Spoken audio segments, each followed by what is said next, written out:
Hello and welcome to the World Wanderers podcast, your source for travel stories, travel destinations, and travel philosophy. I'm Amanda. I'm Ryan. And we're your hosts.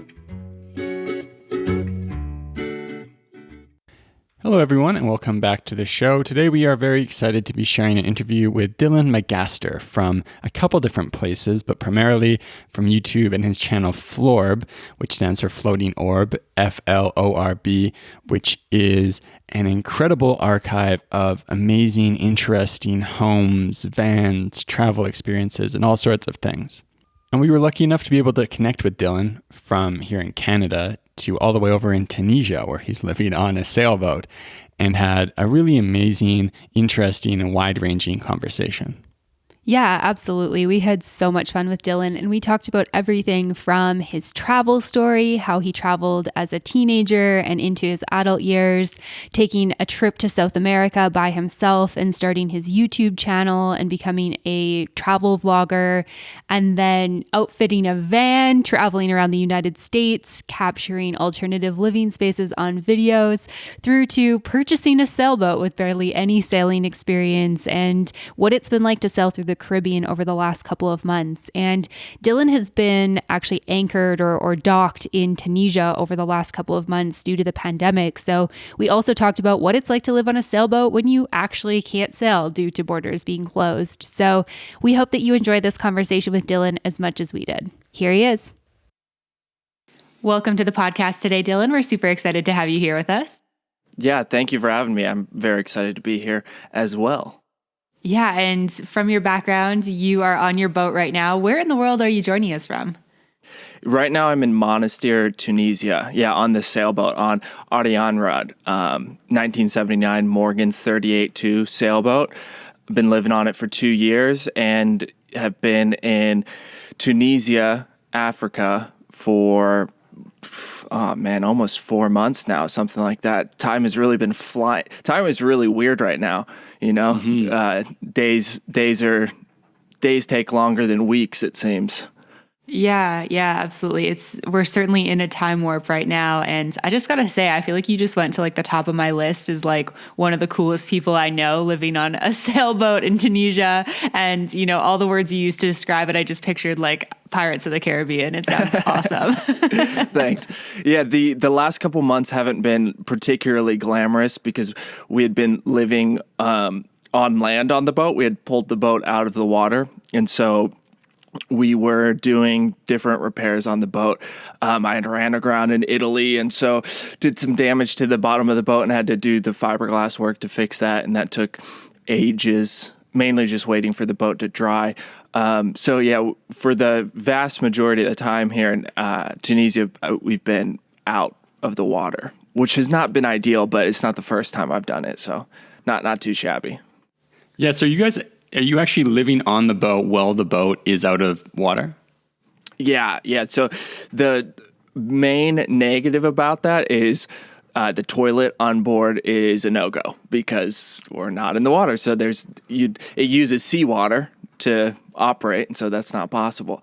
And then at the yard, the haul-out yard that we were at, the nearest bathrooms and showers are like a 5-minute walk away. And so that makes doing that for like 2 months makes things like not the best, but I mean, honestly, not that bad. All things considered, it's like we're completely out of the way. And so, I mean, there was like, it's like a month there that it was like nobody around, basically. Just what's nice is in this marina, this Magaster marina, is there's a nice community of sailors, a bunch of French folks, some Canadians, some Australians and New Zealanders, Kiwis.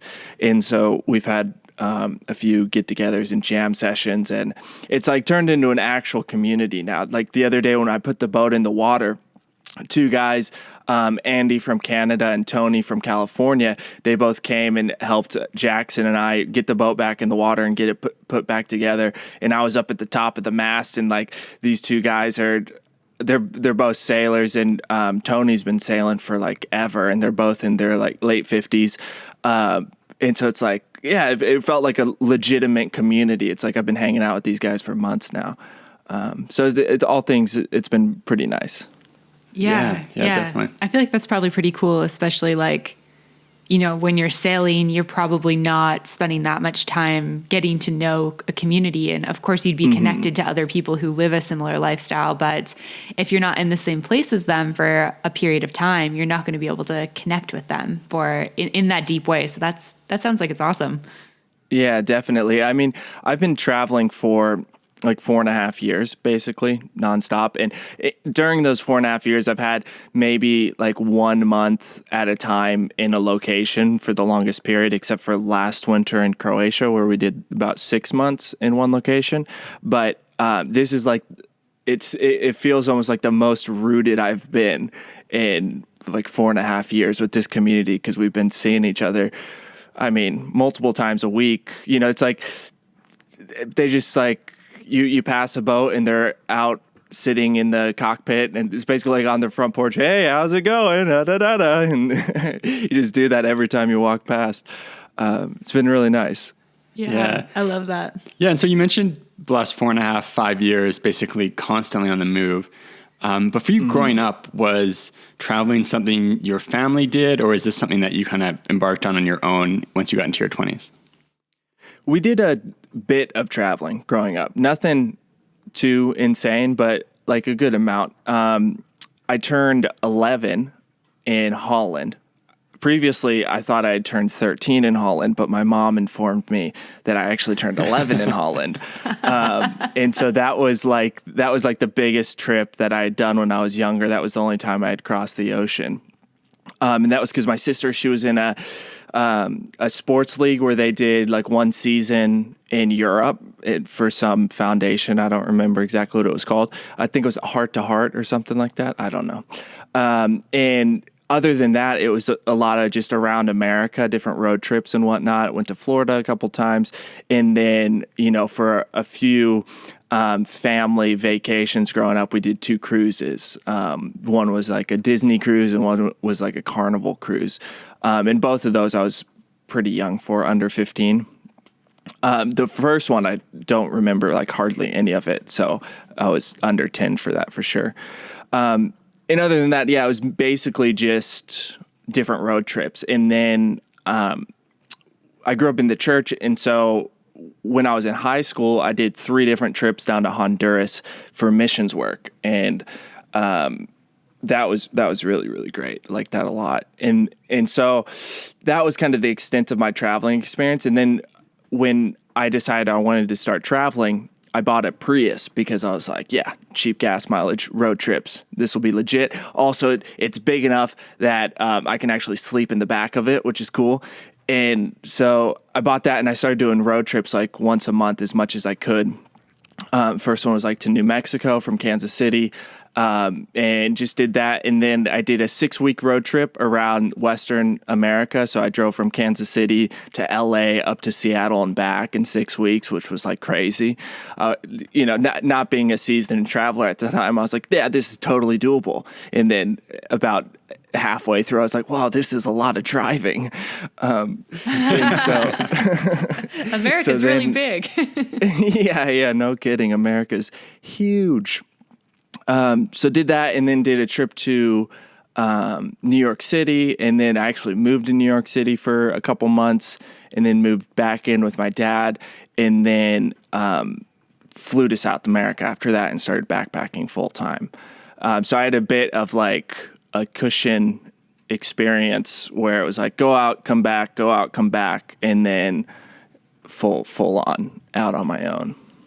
Yeah, and so I know that like when you made that decision to go to South America, it was kind of like a bit of a leap of faith where you used like travel hacking points and we're kind of like, I just need to get out and go somewhere and do something. Can you talk us through like kind of what was going on with that decision and why you wanted to go and travel there?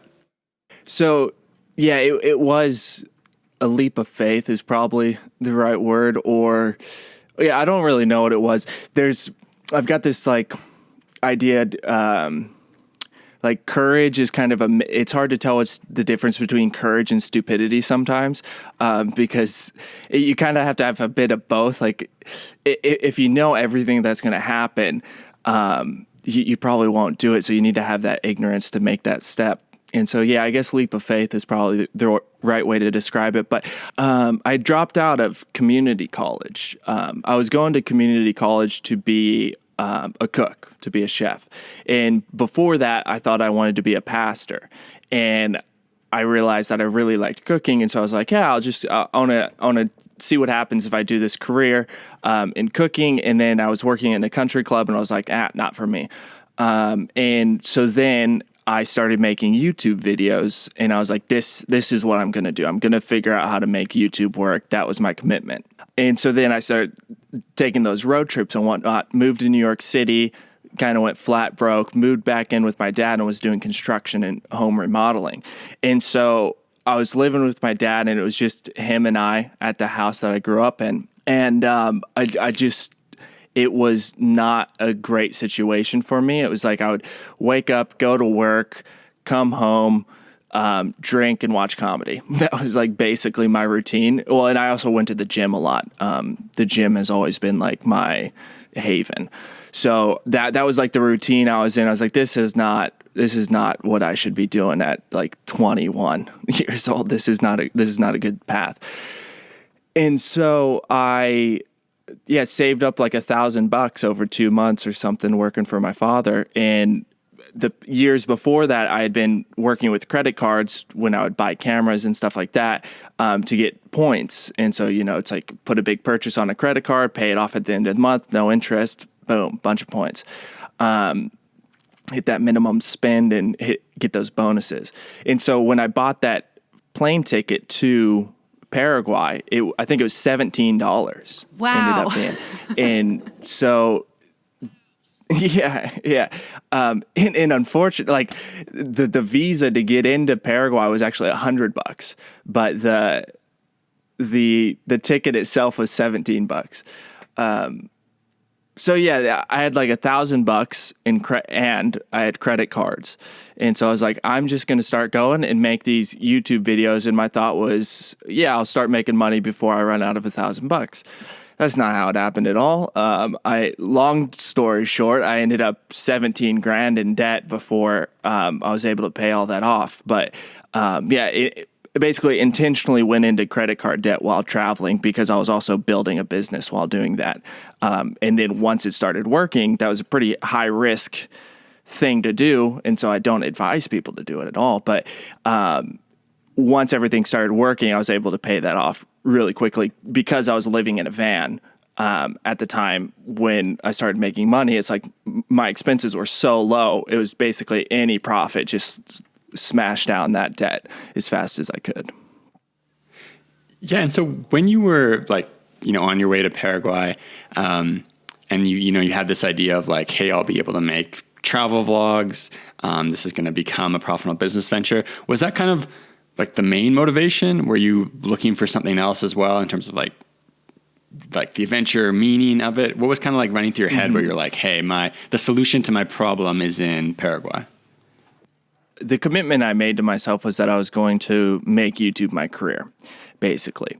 And one of the reasons I did that, the main reason, was because I figured that was the job career path I could take that would allow me the most freedom to do whatever I wanted, to create the life that I wanted to live.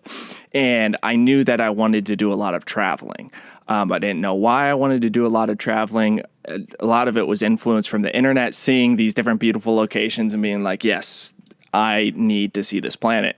And then I kind of felt to some degree obligated to travel because it's like our forefathers did not have the opportunity that we have now with how cheap air travel is and just all the different means of travel. And so there's part of me that it felt like my responsibility that because of what our ancestors have set up, it's like I need to go see what nobody else was able to see. And now there's lots of us that have seen all of these different places, but there's definitely that feeling behind it as well. And so the drive to travel was basically those two things. It was like I was curious, love adventure, love exploring, and I felt semi-obligated to. And then the YouTube thing was, I'm really passionate about storytelling.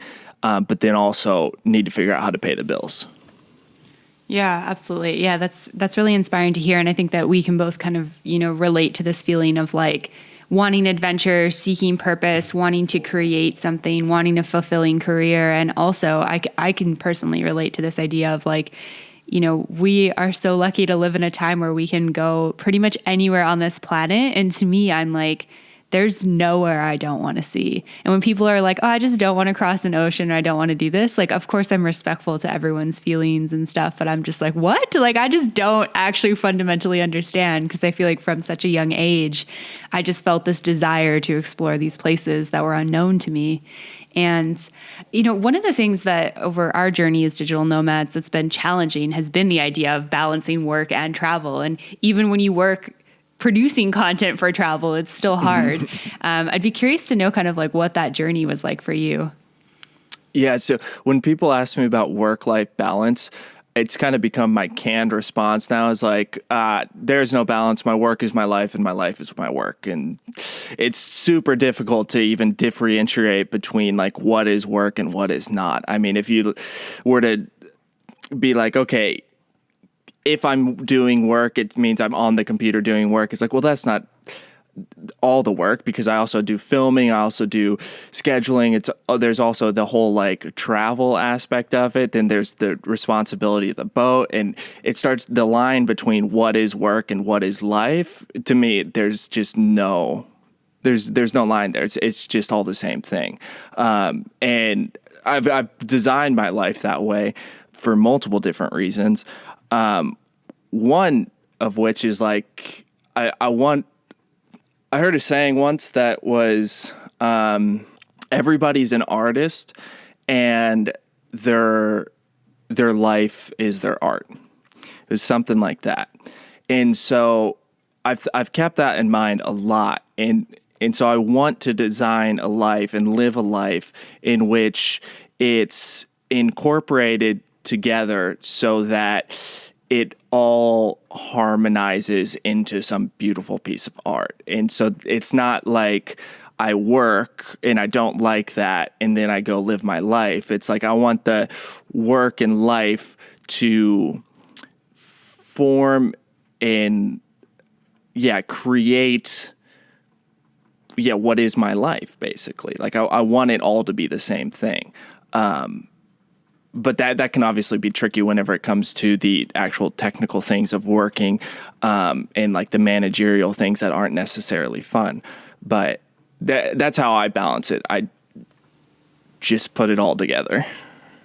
Yeah, I can relate a lot to that. And I appreciate you sharing that, because I'm sure there's lots of people listening who are, definitely feeling the same thing, or maybe want to create a life of travel and don't know what that looks like. I'm curious, like, as you went through South America and then as you fitted out the van and got the YouTube channel going, kind of like what did day-to-day life look like between adventuring, filming, editing content, working on your YouTube channel, doing the admin work, all that sort of stuff? I worked a lot. I've never traveled and not worked, besides like what I did when I was younger with my family. Ever since I started traveling by myself, I've always had some sort of occupation. It was filmmaking the vast majority of the time, but I've also done other things while traveling. And so when I headed to South America, I had two backpacks. I had a big backpack and then like a smaller backpack, and they were both jam-packed with camera gear and the least amount of clothes I could travel with. Like I scoured all the minimalist sites and like had, merino wool and all that kind of stuff, just least amount of clothes possible. I had a really lightweight tent and a sleeping bag, and then everything else was camera gear. And it was a lot of stuff to carry around. And so with that, I think at that time I was still trying to do daily vlogging, or at least semi-daily vlogging. And so it was like film during the day, do something during the day, film it, and then either edit it that night or edit it the next morning, post it, and then repeat. And I learned pretty much immediately once I got to South America, it was like, first of all, I'm on my own. I got to figure all this out. Second of all, if I don't plan my day, I don't do anything because I'm out here by myself. And so it turned out to be like a lot of work to just figure out what is it that I'm going to do. Like, I'm in Paraguay. I don't know anything about Paraguay. Like, where am I going to go? I don't know. And so it happens all the time where somebody will be like, oh, have you been to this place? And I'll be like, yeah, I've been to that country. And they're like, did you see this thing? And I'm like, nope, never even heard of it. And they're like, it's the most famous thing in the area. I'm like, yeah, never even heard of it. I don't know. You and Ryan probably shouldn't travel together. We just wouldn't see anything. It's kind of his style too. I'm like, found a good shawarma shop in Paris, but missed the Eiffel Tower. Yeah. I'm like, you didn't do this in this place? He's like, was I supposed to? I'm like, yeah. What do you mean? Did you Google where you are? No, actually, no, I didn't Google it. Yeah, so that's what it was like. I mean, I would work a lot, and in South America, I was taking buses everywhere and crossing borders. And my initial plan was to spend like 2 years backpacking around South America. And then around 2 months into it, I thought that there was like a job opportunity, work opportunity in New York City. So I booked a ticket in Peru, and I was in Chile at the time. And so I had a month to get up into Peru, into Lima, and then fly to New York City. And so that cut that whole trip way short. But I still had a great time in South America. I had a lot of fun. But that was all like real budget traveling. Tons of couch surfing, staying in hostels, trading photos of hostels for a bed, so that I could do it as cheap as possible because I only had $1,000. And so I flew back to New York City. That opportunity that I thought I had was non-existent, completely fell through. I had paid for a month's worth of rent in New York, which was a total bummer because now I'm like, I don't even want to be in this city. I could be in South America, and now I'm extra broke. And so I ended up going up into Massachusetts and working on a fishing boat and doing some squid fishing for about a week, and was able to make enough money to buy a van. And so I bought a van in Maine. And then I traveled around the Northeast for a couple months, however long the tags were. I think they were like 60 days or something like that. And then drove back to Kansas, built it out in a month, and then headed west. And when I got into the van, I thought, oh, great. I'm in a van. I've got my rock climbing gear. I'm going to do loads of rock climbing and just explore and do all this kind of stuff. But then it was like, oh, yeah, that's right. I have to work. And so I would research to find these tiny houses and vans that I'm filming, schedule them, go film one, edit one, post one, and repeat the next, because I had no backlog at all. And I was posting once a week. And so it was like, it was a lot of work. And then I had to do all the driving as well. And so the whole rock climbing thing pretty much went out the window immediately. I think the whole time I was in the van, I climbed like 5 or 6 different times. And I was in it for almost 2 years. And so then life was basically that, like, research, schedule, film, edit, research, schedule, film, edit, drive type of thing.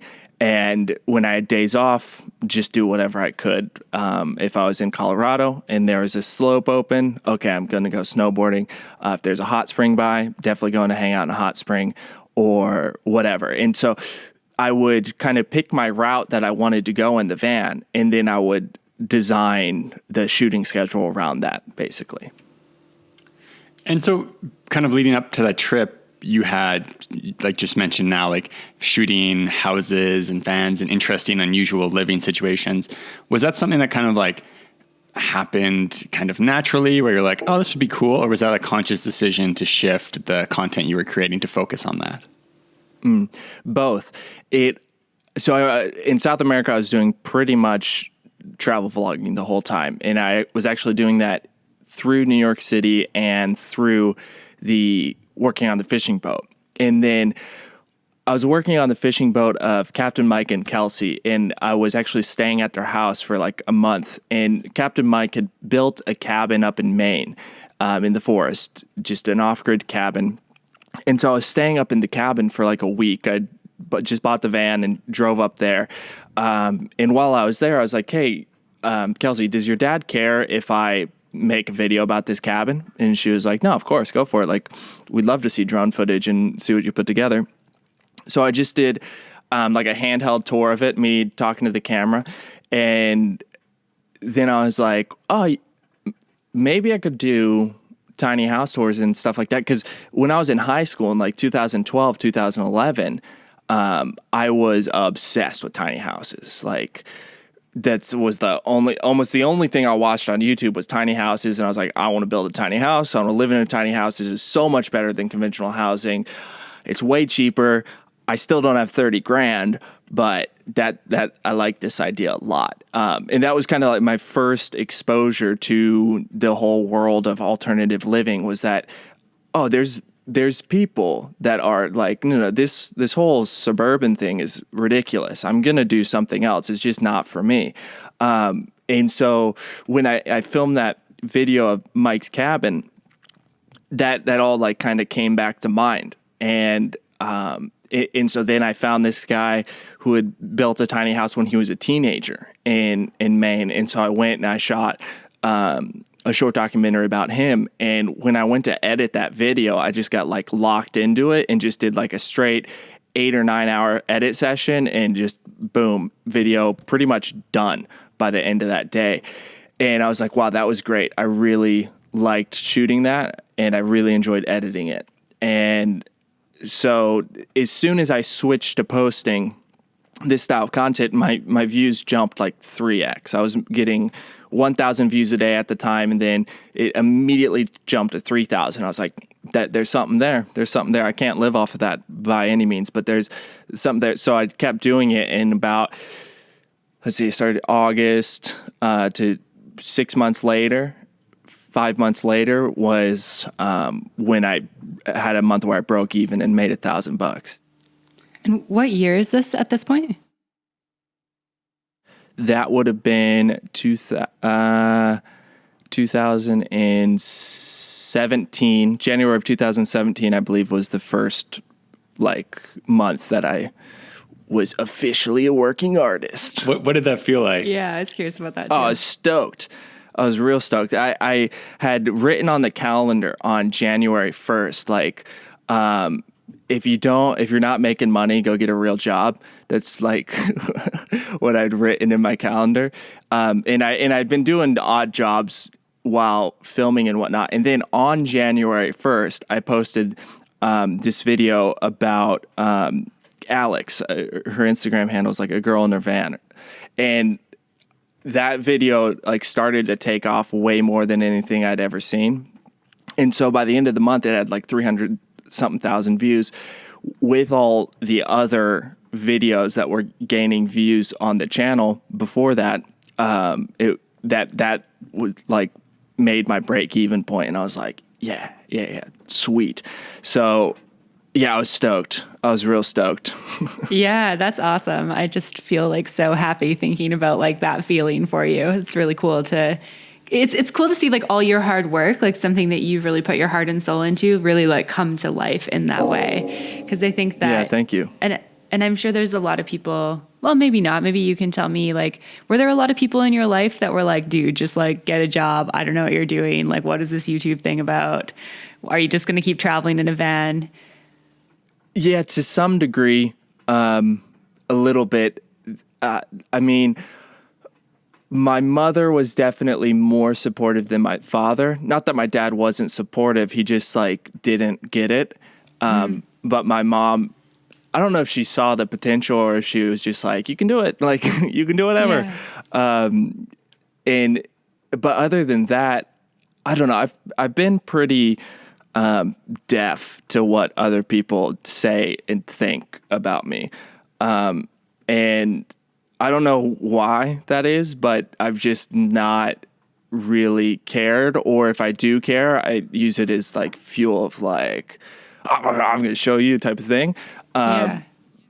so yeah, I don't remember a whole lot of negativity around it, but I mean, there definitely was some from like the church folk that I grew up with and whatnot. When they saw that I was like not choosing to become a pastor, there was definitely some not cool vibes from them for that. Yeah, for sure. Yeah, it takes a lot of like courage and maybe deafness, but like you have to know what your values are and whose opinion you trust and like believe in, right? Or who's like someone who has enough knowledge of something. Like if you're at that time and like someone who's doing really well on YouTube is like, hey, maybe you should think about doing these things differently. You're going to be like, okay, that's a good idea. Versus like someone who's never been in the industry of it at all and is going to be like, you need to get this type of job. Well, you're going to be like, okay. Yeah, definitely. Yeah, I think it's hard with parents too. Like, you know, we've had a lot of conversations like that because we certainly felt that there was a period where maybe we weren't getting the support that we would have wanted. And I think a lot of it came from like just genuine concern and care communicated in a very like strange way. And I mean, we don't have children, so it's like hard to actually know, but I would imagine it's like you just want the best for this person.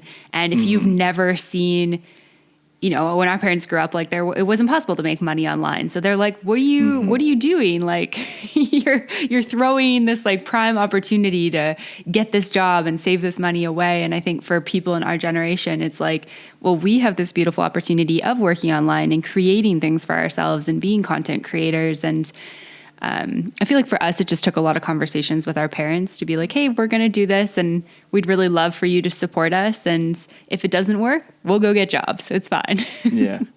Yeah. The thing is like, I remember hearing it saying that like the internet and social media, just internet entrepreneurship is the modern day gold rush. And it's like, a lot of people went bust during the gold rush. A lot of people did not make it. Like it was risky to move west and start digging for gold. But the people that did it, it totally worked out for. So like if you were to, I mean, I imagine if you were, you know, living, I don't know, somewhere in the East and you've got your family there, you're raised in the East and you're like, hey, I hear there's gold out west. And they're like, hey, maybe you shouldn't do that. That's crazy. It's like a super dangerous trip to get over there. Yeah. And then you don't know if you're going to find gold. And it's like, yeah, but I'm going to do it. And so it's similar but different to that, I think. And so I think it is that honest concern that it's like, you know, they don't want to see you disappointed. Yeah. It's funny that you mentioned Gold Rush because I was thinking kind of while we were talking about that journey of like as a creator, you have this like stubbornness of like, I'm going to keep making this content. And if you were like gave up easily, you never get anywhere. Right. But you also have to have a certain like flexibility and openness to changing. And it's kind of like gold mining, right? Like you got to swing your pickaxe at rocks. And if you give up, you like hit it once, no gold, go home. Like you never get anywhere. You kind of got to keep swinging and swinging and swinging and swinging. But it's kind of scary because you don't know if there's gold there or if you're just like going to be 10 years down the road, super bitter because it didn't go anywhere. Yeah. Yeah. When is it that you like keep digging and when is it that you decide maybe we should change location and go dig over there? That's really hard to know. Yeah. And for sure. Just to follow up on that, like you made this shift, you could kind of tell like, oh, I think there's something really interesting happening in this space with unusual homes. People seem to be really interested. I seem to be getting traction on it. You really dove into that. But then at some point you're like, hey, I want to go sail in the Mediterranean. What was kind of like precipitated that idea and that shift? Yeah, that one's another one. I don't really understand where that came from, except for that I was just kind of done living in a van. Like when I moved into the van, I was pretty done living out of a backpack. I'd been doing it for 6 months. I was like, yeah, I don't want to do this anymore, but I'm not done traveling. And same thing with the van. I couldn't stand up in my van, so that was a big deal. And so I was like, I'm getting pretty tired of this. Around getting close to, you know, at about 18 months in, I was like, this is kind of hard. And I had a real basic setup. And so there was that of like, well, what will allow me to travel, but is bigger, basically? Like, what can I have more space with? And it was like either a bus, an RV, or I don't know, maybe a boat. That seems cool. And so I knew I met this guy, Eddie Landis, who built his own sailboat. It took him 10 years. really cool guy. And his son also lives on a sailboat. He bought a sailboat. And so I spent some time with them, and I knew nothing about sailing. I grew up in Kansas City.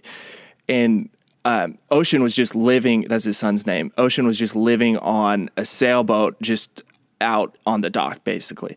And that was kind of my eye-opening, like, oh, you can just live on a boat on a dock. That's pretty cool. And then turns out, depending on where you are, marina prices can be really cheap depending on where you are. Like, and some places in Washington, like maybe you've got $400 a month to stay in a marina for a month, and then you've got your boat paid off, and it's like, well, that's actually really reasonable. And then if you're sailing around and staying on anchor, it's free. And so I think that was kind of like my introduction to it. And then at some point I was just like, yeah, I'm going to go to the Mediterranean sail because that sounds dope. And I don't know where that came from. That thought kind of popped into my head in about November, and I'd been thinking about it for a little bit. And then I just started telling people that I was going to do that. And then I was like, holy shit, I got to do this. Like, I've been telling people I'm going to do this. Like, I got to figure this out. And so then in January, I drove down to Cabo San Lucas to get scuba certified. Because once again, I was like, oh, I'm going to be on a sailboat. Oops. Sorry about that. That was just my carbon monoxide alarm going off. I got incense burning in here, and all the hatches closed to keep the noise out. And apparently it's like, hey, you're about to die. So let me just open up this window here. Yeah, don't die on us. I feel like that's going to make a really awkward podcast interview. Yeah. And then it could make a Dylan died. Legendary one. We're like, we need to call Tunisia nice and let them boost know in that views. there's a guy in a boat who's now passed out. Yeah. No, we're all good now. I got that open. But yeah, so I went down to Cabo San Lucas to get scuba certified because I was like, if I'm sailing, I'm going to be scuba diving all the time. Obviously, doesn't happen that way. But then I was like, well, where can I go to get scuba certified that would be cheap and fun to go to? I was like, well, it's definitely going to be cheaper to do it in Mexico than California. And driving down to Mexico seems like a really cool adventure. So let's do that. And I've realized relatively recently that that's kind of been how I've designed a lot of my travels of like, I want to do something. Where can I go to do it that it'll be really cheap and it'll be fun to get there? That's why I'm in Tunisia right now. Like, boat work is really cheap here, and getting here was an adventure. And yeah, so I realized that that's kind of something I've done a few different times. So on the way down there, I knew nothing about sailing. I met this guy named Preacher Man Roy. And Preacher Man Roy he's from the Ozarks. And so he's just like a good old, like, my dad would refer to him as like just a good old boy. And he was, he's one of those guys that had like a pretty wild life and then got saved at like 50, right? And so now he's leading like this little church of elderly people down in Mexico, and they just do like community work. It's really cool. And anyway, he had a tiny sailboat, like a 12-foot sailboat. And he was like, yeah, I can teach you how to sail. Let's go. And so we did like one day sailing around, and that was like my first time actually sailing.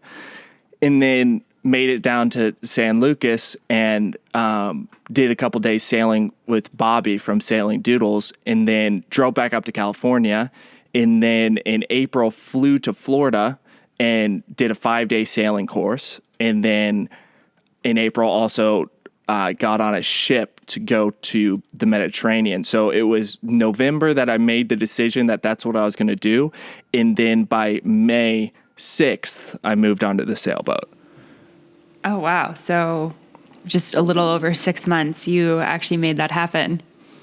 Yeah. It was kind of crazy. Like there was a lot of anxiety in a few different points. It was like, yeah. I remember sometimes in Mexico, like, what am I doing? This is so scary. But then it worked out. Yeah. I mean, as you were talking about it, and this is coming from somebody like I've been on sailboats, but I've never been responsible for safely doing anything having to do with that sailboat. I've paid somebody else to do that. thinking about being in like the middle of the ocean and you're like, I gotta like get myself to land, or I gotta make sure I'm safe here, sounds kind of terrifying. Yeah, it's a lot of responsibility. And I mean, that's one of the things I really like about it, is that when you're out there, you're out there. And I mean, you've basically got no options besides figuring it out. I mean, you could call the Coast Guard, but who's going to do that? I mean, unless you're sinking, unless you're like legitimately life or death situation, you don't call the Coast Guard. It's rude. I mean, it's like, it's going to cost them a lot of money to come help you do, fix some menial thing that you could have been creative and figured out. And so that really puts you in those situations that I think were a lot more common before the modern day, where it's like it's not exactly a life and death situation, because, if unless the boat sank, and even if the boat sank, we're in the Mediterranean, odds are we'd be all right. Get on a raft. If we've got a bunch of different location devices, it's like people would find us, we'd get saved. But it puts you before civilization. I feel like there's a lot more instances in where people got into these like pickles in which they were forced into figuring their way out of it. It's like they're in the wagon train going across America and a wheel breaks off. It's like, what are you going to do? Go back to England? No, you got to figure out how to build a wheel and then like keep it moving type of thing. And I like those situations. Yeah. Yeah, I like those situations though. But yeah, fear is definitely part of it.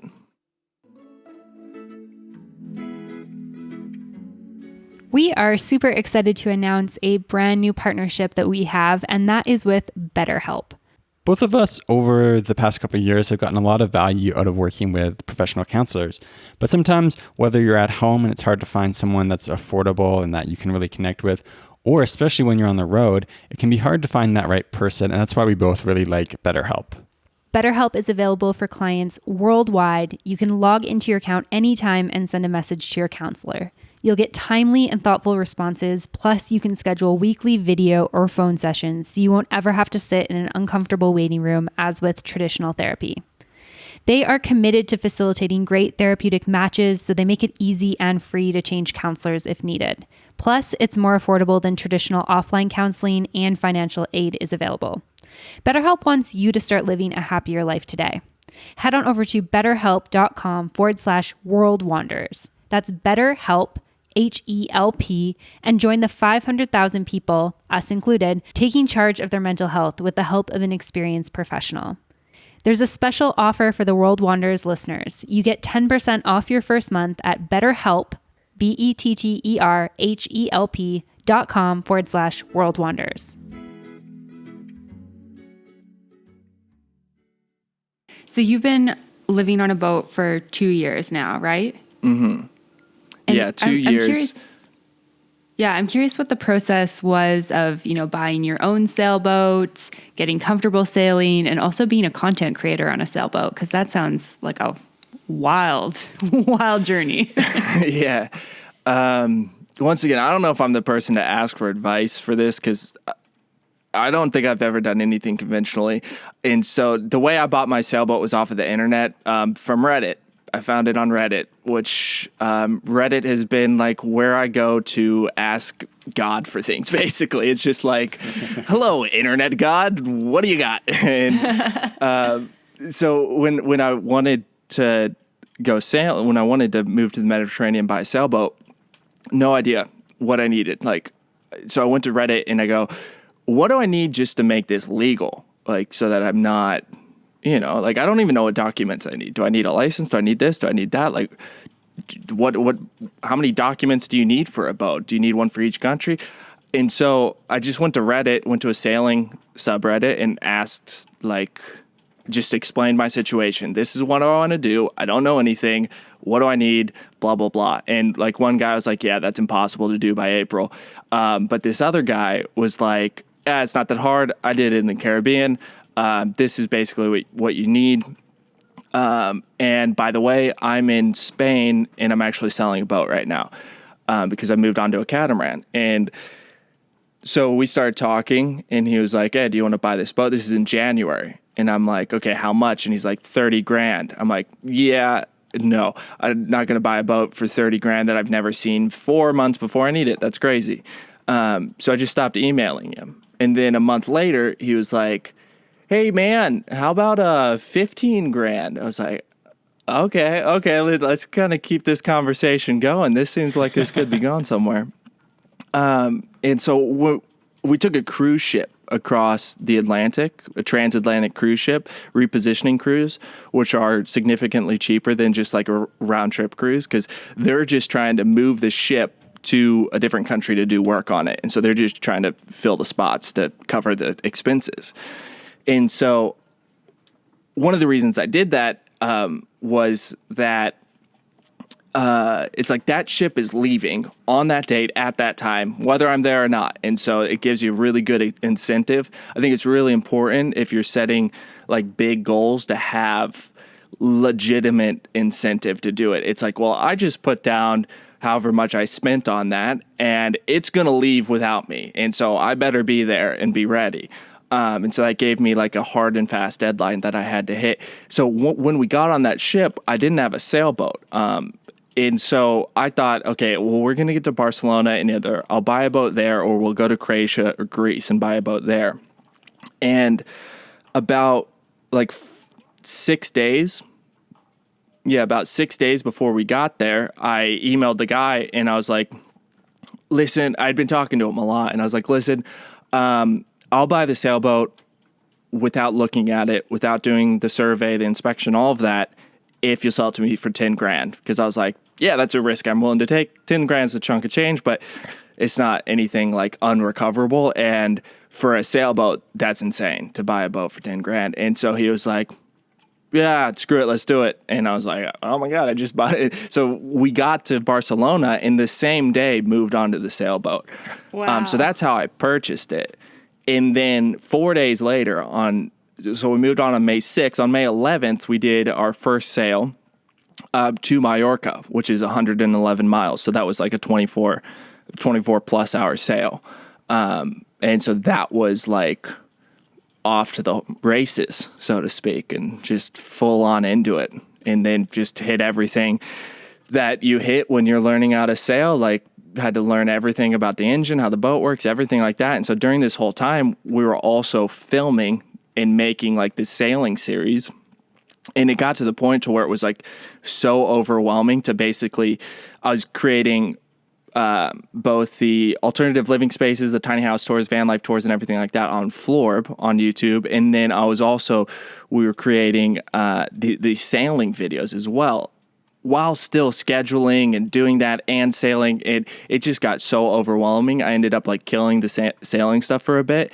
And recently we just ended up kicking that back up and getting that up and rolling. So out a couple months ago, we launched a second YouTube channel, Dylan Magaster, which is focused around sailing and philosophy and kind of like what you would imagine you would get out of travel. It's like, it's not just we went to this place and did this thing. It's like we went to this place and this is how it changed me.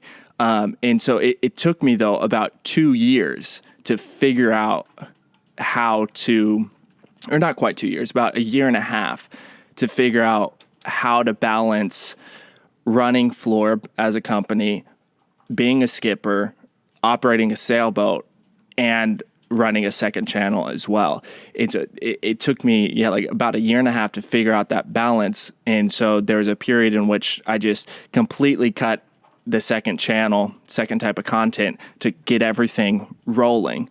And now it's at a point to where I can balance it all and create it all. But yeah, it's just a lot of work. I mean, like one of the people that I really look up to is Elon Musk, and his advice for people is, work every waking moment of your life. And I mean, he's crazy, but the stuff he's achieved is like unbelievable, like absolutely unbelievable, that he's an immigrant from South Africa, moved to Canada, was broke, moved to America, and now is making electric cars and shooting people into space. Like crazy.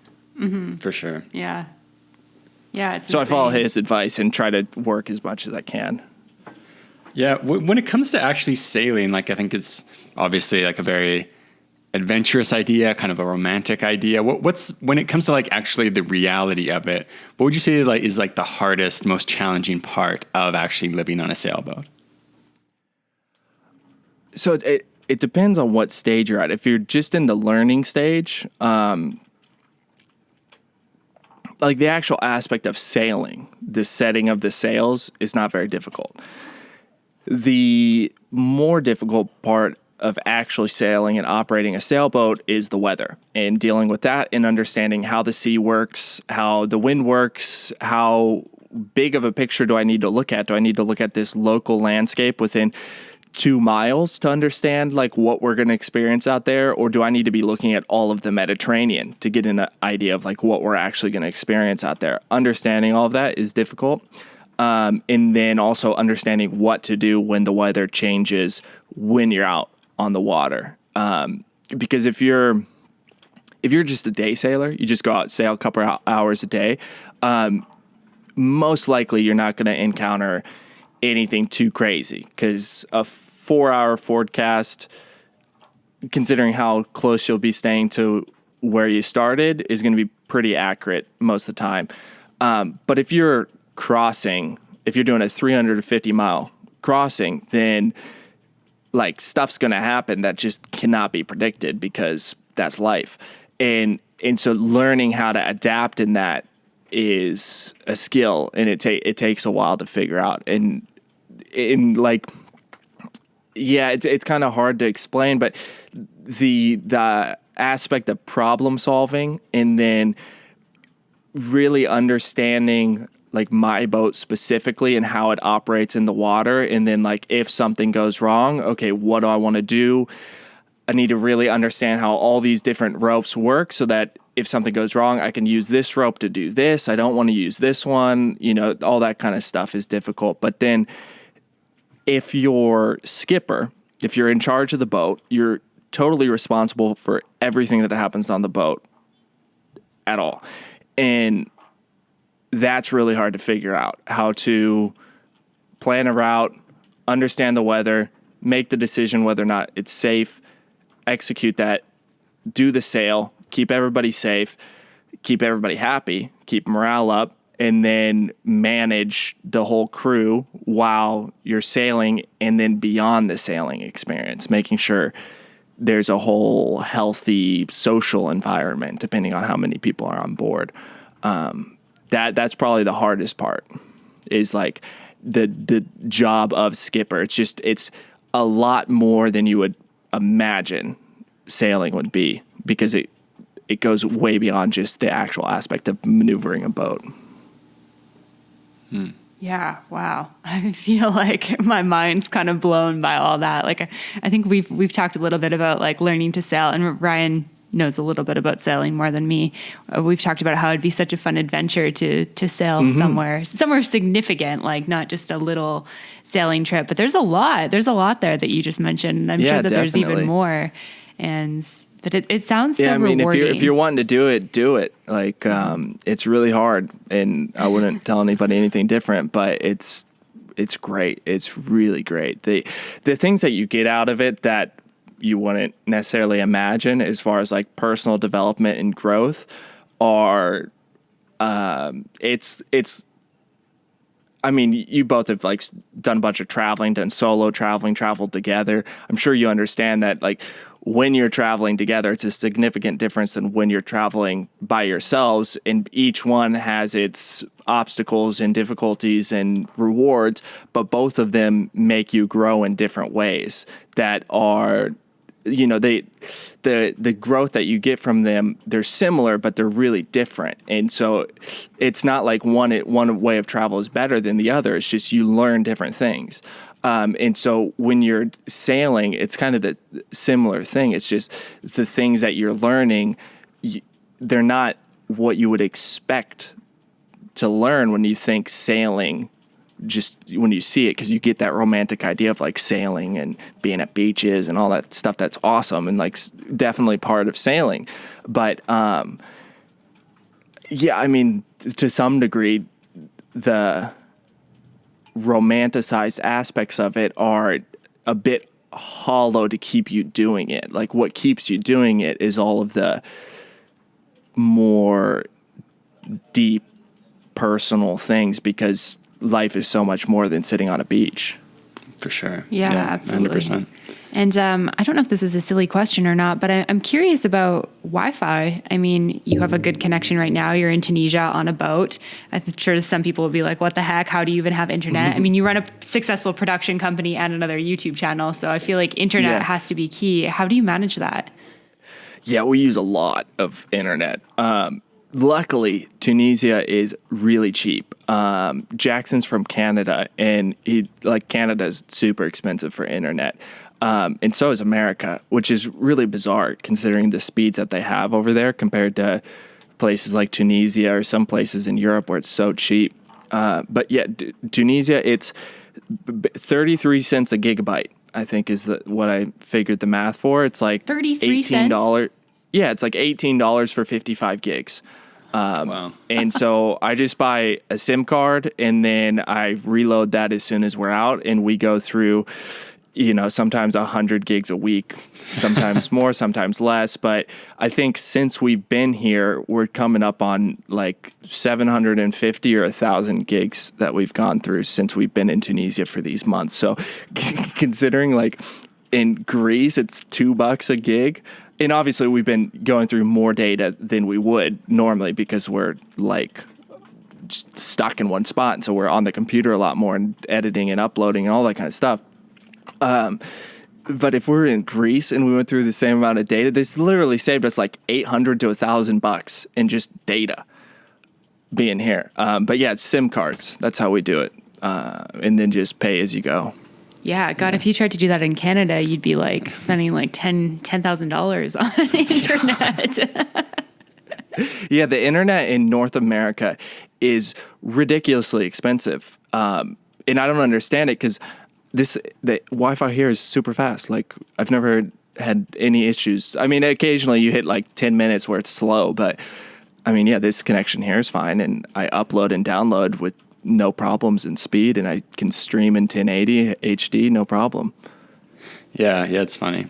And so one last question before we let you go. So you mentioned being in Tunisia now, and before the call you said you've been there for 4 months, obviously because of the pandemic. What was kind of that experience like from kind of entering your awareness and being like, hey, this might be a problem since we're sailing in this area, to deciding to settle in Tunisia, and kind of what's your plan coming out of it? Mm-hmm. When I made the decision to sail to Tunisia,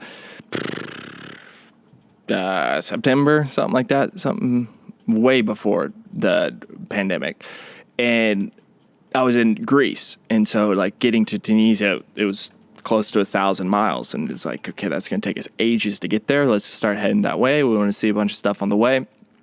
And the whole reason for coming here was there were some jobs I needed to do on the boat, fix some things that were nothing too crazy, but needed to be done. And I could get those done in Greece, but I got a quote from a guy in Greece just for one single job. And then I got a quote from the guy in Tunisia, and it was half price in Tunisia. And I was like, wow. Not that considering how long it took me to get here, it's like if you considered how much your time costs, who knows if I saved any money, but who cares? It was super fun. And in reality, it didn't cost me hardly anything because we sailed almost the whole way. And so there is that motivation to get here. And then also the whole thing with the Schengen visas, like I'm sure you guys are familiar with the Schengen in Europe is like Canadians and Americans. You have 90 days for every 180 day period. And so I couldn't stay in Greece if I want to go back in the summer, so I need to leave for the winter. And so there's that behind it as well. And then it's super cheap. And a sailor that I really respect and look up to is like, yeah, go to Tunisia, super cheap. They do great work there. And so that was my decision to get here, and then got here in January. in February, flew to Portugal, did 2 weeks in Portugal filming for Florb, different vans and alternative living spaces, tiny houses, and then flew back. And then I was in Tunisia for about a week, and then Jackson arrived, and then it was like days after he arrived that everything started to close down. And we did one sail to get down to Monastir. We were up in Hammamet. We did one sail to get down to Monastir, got pulled out of the water. And within 3 days of being out of the water, everything was closed. All the borders were closed. Nobody was working anymore. So it was a surprise to us. I heard that France was like in a military state. And I was like, wow, this is crazy. And then we just like took it as it went. And so now everything's starting to open back up. And right now we're just waiting for Malta to open its borders so that we can sail to Malta, and then from Malta to Greece. Italy is opening up its borders really soon. Greece's plan is open its borders in July. And this is borders for the sea. Borders for air are different. They're opening up sooner. And it's just Malta's like the only country in Europe that doesn't have a public plan as to when they're opening. So we're just waiting for that. But it's all good because we just got back in the water. And so now it's like we'll figure it out. Either we'll sail straight to Greece or we'll go to Italy. The problem is if we go to Italy, we can't go to Greece afterwards because they're not letting people in from Italy. So we'll see what happens, but that's the plan. But yeah, I mean, we've been using this time as a great opportunity to just do tons and tons of editing and tons of work on the channels. And so, yeah, we've got both channels in a really good spot. And yeah, we've been working to figure out how to develop the second channel in a way that we really enjoy creating with it, because it took us a while to figure out how to structure the videos and everything like that was satisfying. So it didn't just feel like an anecdote, like you were just watching somebody go do this thing. And it didn't just feel like, I'm going to go from this place to this place and we'll see what happens. It's more like a personal diary or like a journal experience of like, this is what I did, this is how it impacted me, and this is like the new perspective it gave me. And so they're really satisfying to create. And yeah, I mean, without this opportunity that we had to stay in one spot for so long that we were forced into, I don't know that we would have come to that realization, because we would have just kept moving, and, you know, life would have just moved on and would have gained momentum, and then you're living on momentum. We had that forced time to like decompress and think and figure it out, and then just do loads and loads of editing. So yeah, we're really happy with how that's coming out. Awesome. Wow. Yeah, that's amazing. I feel like I speak for Ryan in saying that we could just keep you on this call all afternoon and, you know, pick your brain, or evening for you, pick your brain about these adventures you had there. It's really amazing to hear, and to hear how successful you've been with your business. So thank you for your time today, Dylan. If people want to learn more about you, follow along with your YouTube channels, where can they go to find that? Yeah, just go to YouTube and type in Dylan Magaster into the search bar, and both the channels will pop up. And if you're interested in tiny houses and vans and tree houses and alternative living, short documentaries, check out Florb. That'll pop up on the top. And then if you want to see this new channel that I've been talking about, then look for Dylan Magaster. It should be like Florb, 2 videos of Florb, and then Dylan Magaster, the channel, and then the rest of the videos. But if you just type in Dylan Magaster onto YouTube, it'll all show up. Or you can follow me on Instagram, and then you can follow the links in my bio. But yeah, just Dylan Magaster. Awesome. Thank you so much for your time today, Dylan. This conversation's been awesome. Thanks, Dylan. Thank you. Thanks for having me. I really appreciate it. To find more information, relevant links, and photos talked about in this week's episode, check out theworldwanderers.com. If you have a question, comment, or feedback, send us an email at info@theworldwanderers.com. Join our community on Facebook at The World Wanderers, or on Twitter at World Wanderers 1. As always, thanks so much for listening. Have a great day. Bye.